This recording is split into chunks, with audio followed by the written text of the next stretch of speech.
ನಮ್ಮ ಜಿಲ್ಲೆಯ ಏನಿವತ್ತು ನಾಳೆ 2 ದಿನ ಗೌರಿ ಗಣೇಶ ಹಬ್ಬ ಇದೆ. ಅದಕ್ಕೆ ಮೊದಲನೇದಾಗಿ ನಮ್ಮ ಜಿಲ್ಲೆಯ ಎಲ್ಲ ಜನಸಾಮಾನ್ಯರಿಗೆ, ರೈತ ವರ್ಗಕ್ಕೆ, ಎಲ್ಲ ನಗರ ಪ್ರದೇಶ ಇರ್ಬೋದು, ಗ್ರಾಮೀಣ ಪ್ರದೇಶದ ಎಲ್ಲ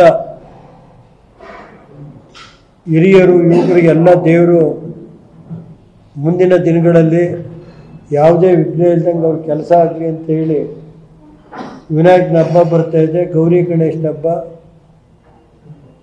ಗೌರಿ ಹಬ್ಬನೂ ಗೊತ್ತಾ ನಿಮಗೆ.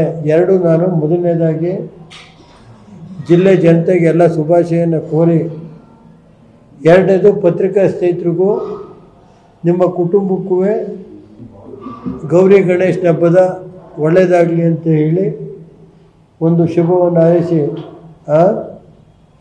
ಇದು ಮಾಡೋದಕ್ಕೆ ಮೊದಲೇ ನಾನು ಕರೆದಿದ್ದು ಉದ್ದೇಶ. ಅದಕ್ಕೋಸ್ಕರ ಇವತ್ತು ಕರೆದೆ ಜಿಲ್ಲೆ ಜನತೆಗೆ. ಯಾಕೆಂದರೆ ಇವತ್ತು ಕಳೆದ ಈ ಸರ್ಕಾರ ಬಂದು 2.5 ವರ್ಷ ಆಯ್ತಲ್ಲಪ್ಪ.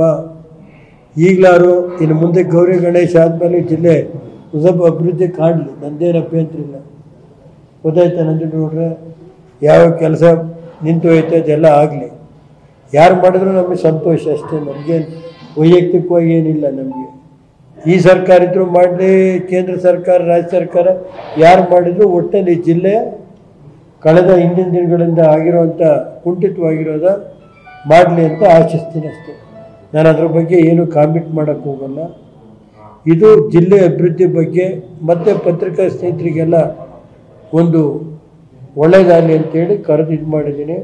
ಮತ್ತು ಬಾಕಿ ಕೇಂದ್ರ ಸರ್ಕಾರದ ಕೆಲಸ ಇರ್ಬೋದು, ರಾಜ್ಯ ಸರ್ಕಾರದ ಕೆಲಸ ಇರ್ಬೋದು, ಅಭಿವೃದ್ಧಿ ಈಗ ರಾಜ್ಯ ಸರ್ಕಾರದಿಂದ ಏನಿದೆಯೋ ಇದೆ. ಗೊತ್ತಾಯ್ತಾ?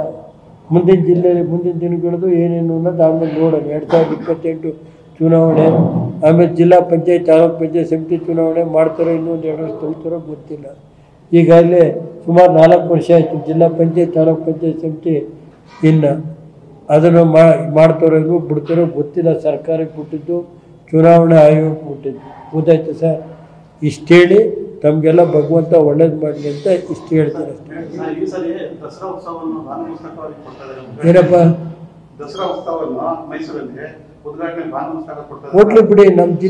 ನಮ್ಮ ಜಿಲ್ಲೆಯ ಮಹಿಳೆ ಅವರು ಹೋರಾಟಗಾತಿ, ಅವ್ರ ಬಗ್ಗೆ ನಮ್ಮದೇನು 2 ಮಾತಿಲ್ಲ.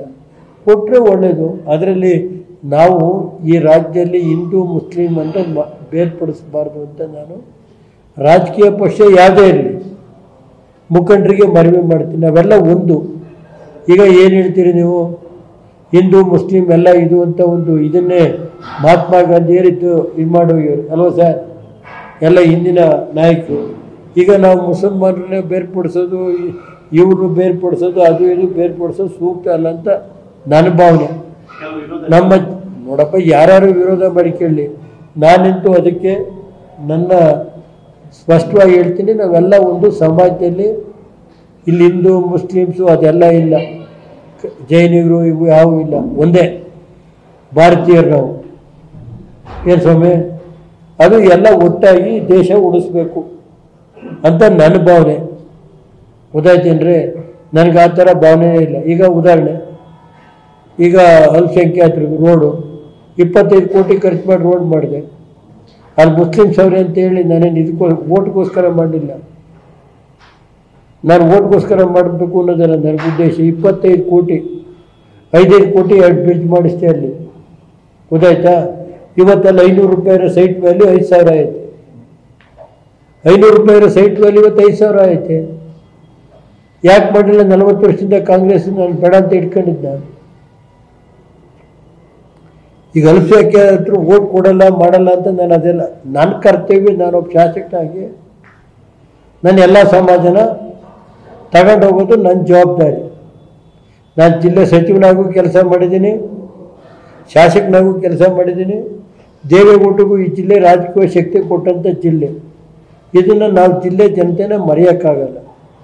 ನನ್ನ ಜೀವನ ಇರೋವರೆಗೂ ರಾಜಕೀಯದಲ್ಲಿ ಏಳು ಬೀಳಿರ್ತದೆ.